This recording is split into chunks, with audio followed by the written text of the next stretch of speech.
Hallelujah, good morning. एक और दिन प्रभु ने अपने अनुग्रह से हमें दिखाया है। प्रभु की स्तुति हो। आइए प्रार्थना के साथ मनन की शुरुआत करें। पवित्र पिता, आपका धन्यवाद प्रभु, एक और बार आपके नाम से हम इकट्ठा हो रहे हैं। देश विदेश से जब लोग आपके वचनों को सुनने के लिए इकट्ठा हो रहे हैं, हमारी आवश्यकताओं के अनुसार आप हमसे बात करें। पवित्र आत्मा के नए कार्य को हम सबों में होने दें। यीशु के नाम से प्रार्थना मांगते हैं, आमीन। अच्छा, एक सवाल करना चाहूंगा।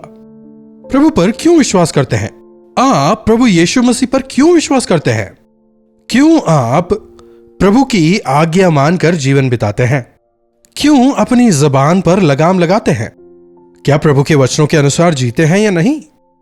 जबान पर जो आया बोल देते हैं? क्या पैरों से वहां जाते हैं जहां नहीं जाना चाहिए था? एक समय में वैसा जीवन बिताने वाले हम आज अपने आप को प्रभु के हाथों में समर्पित करते हुए प्रभु के लिए जीवन बिताते हैं, क्योंकि हम उनके राज्य के भागी होना चाहते हैं, ताकि हम उनके राज्य के वारिस बन सकें।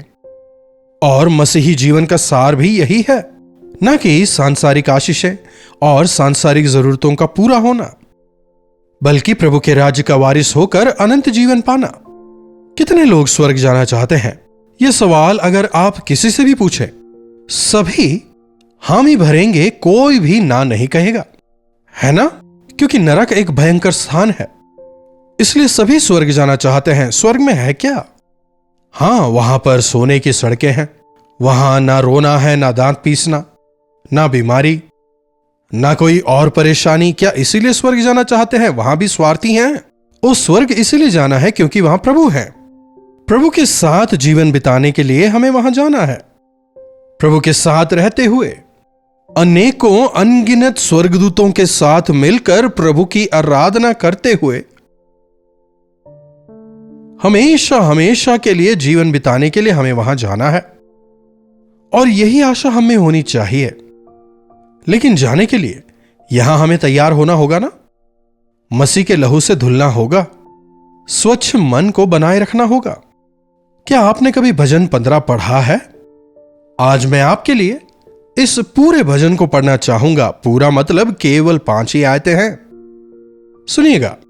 हे परमेश्वर, आपके तंबू में कौन रहेगा? आपके पवित्र पर्वत पर कौन बसने पाएगा?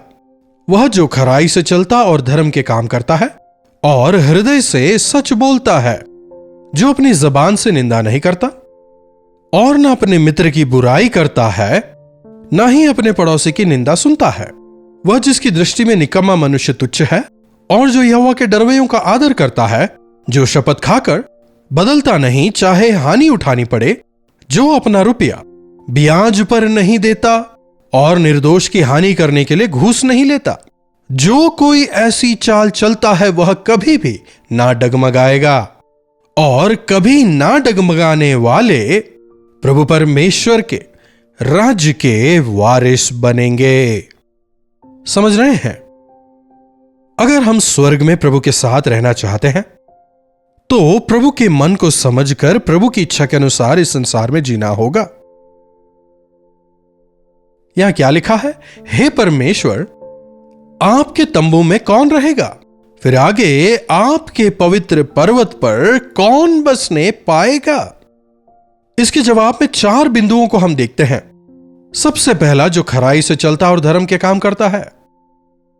झूठ बोलने वाले और झूठ से प्रेम करने वाले अनंत आग में फेंक दिए जाएंगे, जो कि दूसरी मृत्यु है।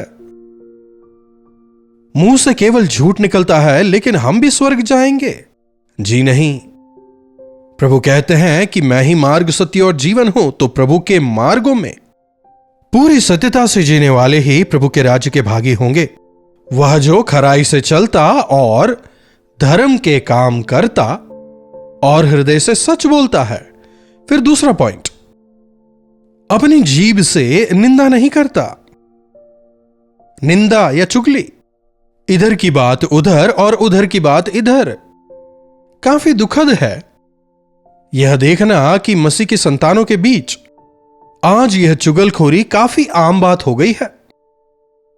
चर्च जाते हैं और आराधना सभा के खत्म होने के बाद हम क्या करते हैं, कई सारे लोग दूसरे लोगों की चुगलियां करके बैठते हैं।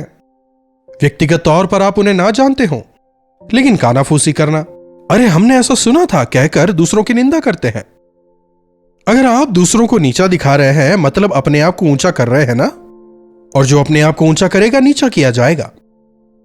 विश्वासियों को यह शोभा नहीं देता।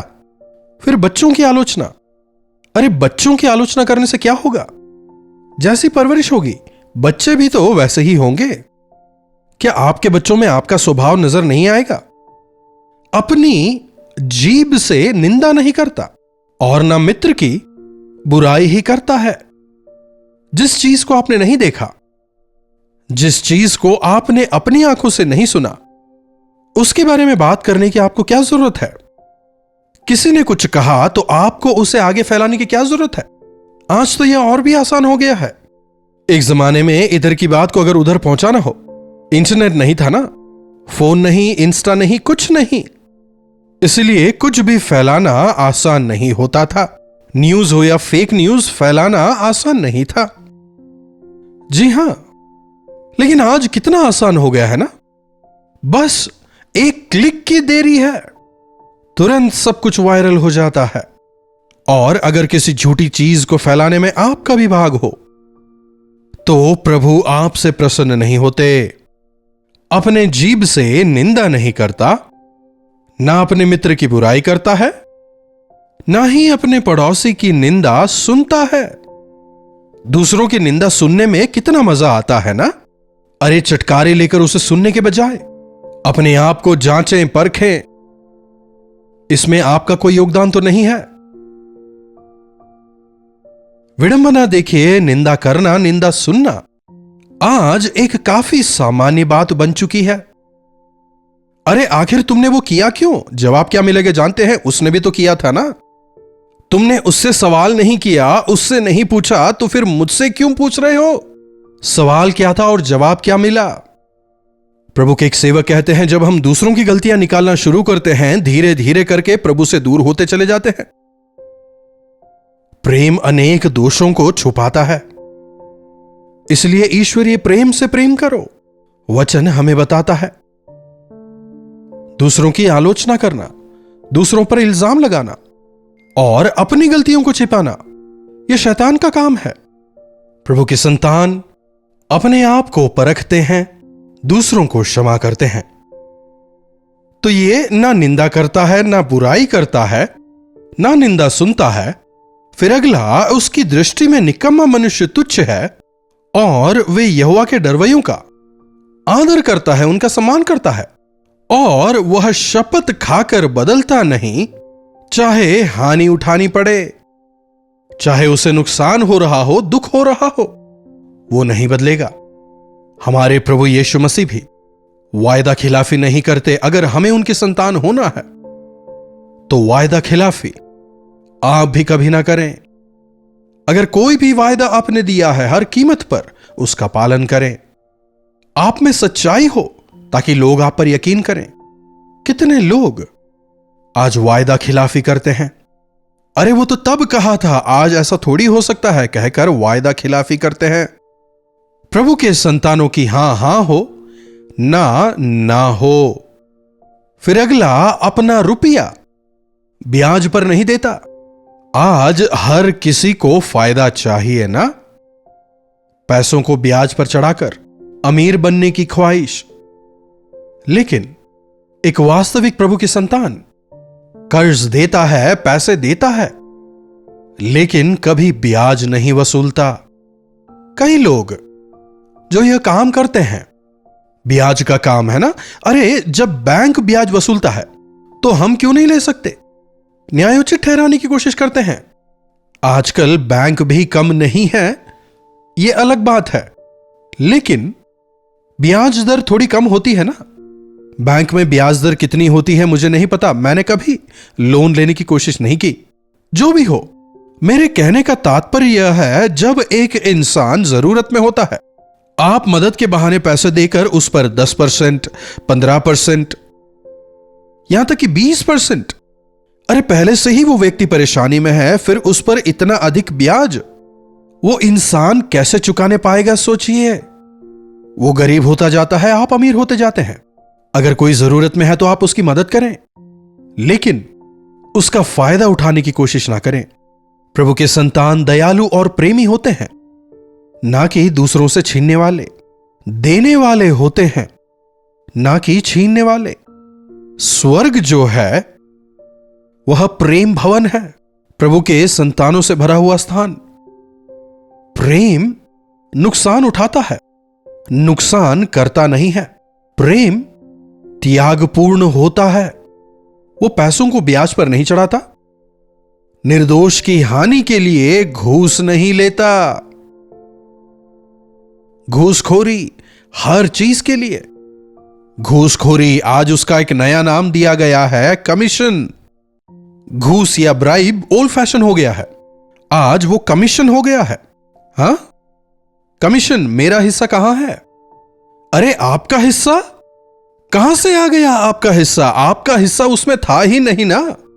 कमीशन भी तो घूस ही है। रिश्वत लेने वाले, उनमें प्रेम नहीं है, सच्चाई नहीं है, प्रभु के संतान कहलाने के वो लायक नहीं है। हो सकता है इस संसार में आप बहुत कमा लें, लेकिन अनंत जीवन आपका नहीं होगा। रिश्वत इंसान को अंधा बना देती है। रिश्वत न्याय को खत्म करती है। रिश्वत के पैसों से खड़ा किया गया घर गिर जाएगा। अगर आप प्रभु की संतान हैं, जब आप दूसरों की भलाई करते हैं, उनसे कुछ पाने की इच्छा आप में नहीं होगी, लेकिन आप प्रभु से आशीष पाने की इच्छा रखेंगे। अगर आप प्रभु के राज्य के वारिस होना चाहते हैं, पहला, हृदय से सच बोलें, निंदा ना करें, ना ही निंदा सुने, वायदा खिलाफी ना करें, भले ही नुकसान उठाना पड़े, कभी भी ब्याज ना लें, कभी भी रिश्वतखोरी ना करें, न्याय को प्रभावित ना करें, जरूरतमंदों का फायदा उठाकर उनसे छीनने की कोशिश ना करें, नुकसान हो जाएगा कहकर बदल ना जाएं। कुल मिलाकर प्रभु हमसे यही चाहते हैं, इस संसार में हम सच्चाई से जीवन बिताएं, और जब हम ऐसा जीवन बिताएंगे तभी उनके राज्य के भागी होने पाएंगे, क्योंकि स्वर्ग के राज्य में कुछ भी बुराई नहीं होगी। झूठे लोग, झूठ बोलने वाले प्रभु के राज्य में प्रवेश बिल्कुल नहीं पाएंगे। हम अब्राहम की संतान हैं। जब सदूकी और फरीसी आकर प्रभु से कहते हैं, प्रभु उनसे क्या कहते हैं, तुम झूठ की संतान हो, शैतान की संतान। देखिए, अगर आप गौर करें, पहली 3 जो चीजें हैं वो आपकी जबान के बारे में बताता है। कहते हैं ना, जबान सही तो सब सही। अगर आप जबान पर नियंत्रण कर लें तो पूरा शरीर आपके नियंत्रण में आ जाएगा। जो अपनी जबान से सच्चा है, तमाम अन्य चीजों में भी सच्चा रहने पाएगा। इसलिए बिना सोचे समझे जबान ना खोलें, जो मन में आया ना कहें, बिना सोचे समझे किसी से भी किसी भी प्रकार का वायदा ना करें। प्रभु के वचनों को अपने मन में रखें, वचनों के अनुसार जीवन बिताएं, अपनी जबान को अपने नियंत्रण में रखें। दाऊद कहता है, जब दुष्ट मेरे सामने होते हैं, मैं अपने होठों पर लगाम लगा लेता हूं। याकूब इस प्रकार कहता है, अगर कोई अपने आप को विश्वासी कहता है पर अपनी जबान पर लगाम नहीं लगाता, तो उसकी भक्ति व्यर्थ है। कहने का मतलब, अपनी जबान को नियंत्रण में रखें। कई जगहों पर अनावश्यक ही हम हमारे मुंह को खोलते हैं, ऐसा ना करें। यीशु मसीह ने अपना मुंह नहीं खोला, निंदा सहन की, उन्हें मारा, लेकिन फिर भी उन्होंने अपने मुंह को नहीं खोला। क्यों ना हम भी प्रभु के संतान के तौर पर अपने आप को इसी तरह बनाएं, तब प्रभु हमें उनके राज्य का वारिस बनाएंगे। प्रार्थना। महापवित्र पिता परमेश्वर, प्रभु आपके वचनों के लिए एक बार फिर से आपका धन्यवाद। हां प्रभु, हम आपके राज्य के वारिस बनना चाहते हैं, स्वर्ग में सदा सदा के लिए आपके साथ में निवास करना चाहते हैं। मन में यह इच्छा तो है, लेकिन कई बार इस संसार में इस प्रकार का जीवन हम नहीं बिता पाते। प्रभु हमें क्षमा करें और अपने लहू से एक और बार धोकर शुद्ध और पवित्र करें। मदद करें कि हर परिस्थिति में हम सच बोलने वाले हों, झूठ का साथ देने वाले या झूठ का सहारा लेने वाले हम ना बने, निंदा करने वाले या निंदा सुनने वाले हम ना बने।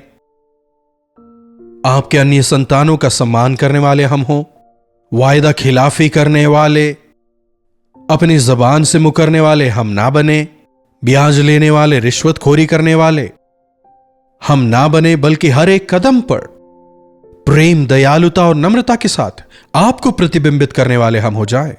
यीशु के नाम से प्रार्थना मांगते हैं, आमीन। अब हमारे पिता परमेश्वर का प्रेम, प्रभु यीशु मसीह का अनुग्रह, पवित्र आत्मा की संगति और सहभागिता हम में से प्रत्येक के साथ आज, कल और सर्वदा बनी रहे, आमीन। प्रभु की महिमा हो। अपने प्रार्थना विषयों को आप हमें 9884907779 पर व्हाट्सएप, वॉइस मैसेज या फिर टेक्स्ट के जरिए भेज सकते हैं। अगर आप चाहें तो कॉल करके भी आप हमसे बात करें, हम आपसे जुड़कर, आपके साथ मिलकर आपके लिए प्रार्थना करेंगे। प्रभु अवश्य आपके जीवनों में चमत्कार करेंगे। आप भी लगातार प्रार्थना करिएगा। इन्हीं वचनों के साथ आज मैं आपसे विदा लेना चाहूंगा। दोबारा मिलने तक प्रभु का अनुग्रह हम सबों पर लगातार बना रहे। कल्वरी दर्शन, ये है प्रेम के दर्शन, यीशु प्रेम के दर्शन। कल्वरी दर्शन, ये है प्रेम